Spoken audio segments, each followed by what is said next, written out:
我发现了一个很反常的社会现象啊，有一群55到70岁的一个叔叔阿姨们啊，每个月呢都领着2500到4500之间的一个退休金。这份收入呢，本来是可以让他们就是安享晚年，过上老来无忧的一个生活，但是呢，事实呢却恰恰的相反啊。他们这群人呢，过着极为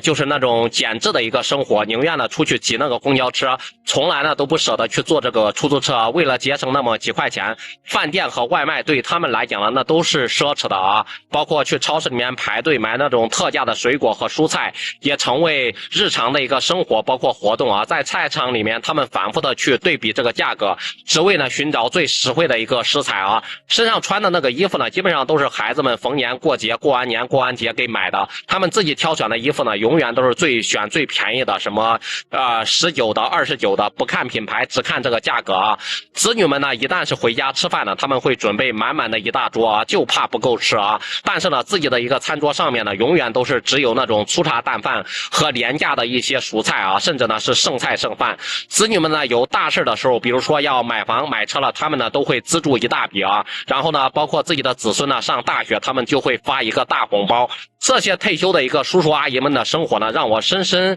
就是感触到有些心痛和无奈啊。他们呢本应该就是要享受晚年的一个时光嘛，但是却因为经济条件不宽裕而过着呢如此节俭的一个生活。这种现象背后呢，隐藏了许多的一个社会问题啊，也引发了我对于老年生活的一个思考和关注。这种现象呢，也反映出我国的一个养老制度呢存在着不足。尽管呢，我国的一个养老保险制度呢，在近些年来有所改善，但是对于退休人员来讲啊，养老金的一个数额呢，依旧是难以满足他们的一个需求。特别呢是在这个一线城市里面啊，生活成本呢那是比较高，收入呢相对来说比较低，导致了很多退休人员的一个生活质量呢那是难以得到一个保障啊。这也反映出了我国在养老金发放标准包括调整机制方面呢，还是需要进一步的一个完善包括改善的啊。这种现象呢，也折射出了我国社会的一个老龄化的问题。随着医疗条件的一个不断改善，包括生活水平的一个提高啊，我国的一个老年人口呢，那也是正在逐渐的增加，老龄化的一个问题呢，也是日益的突出。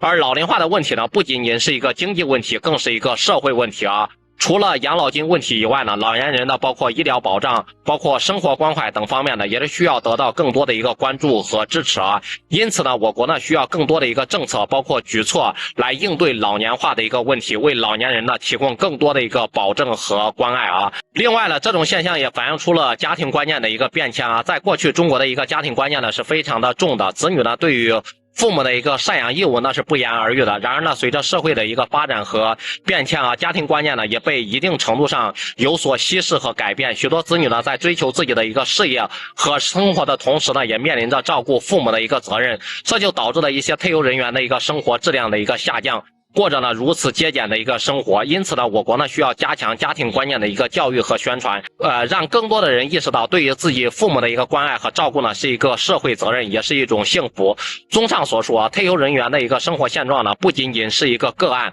更是一个社会问题啊。我们需要更多的一个关注和支持，从那个养老制度、社会政策、家庭观念等多方面去入手，为他们提供更多的一个保障和关爱。只有这样呢，我们的社会呢才能够更加的一个和谐，老年人呢才能够真正的享受到晚年生活的幸福和安宁。希望我们每个人呢都能够关爱老年人啊，让他们过上幸福美满的一个晚年生活。不知道对此大家都是怎么看的，也欢迎在评论区里面留言讨论。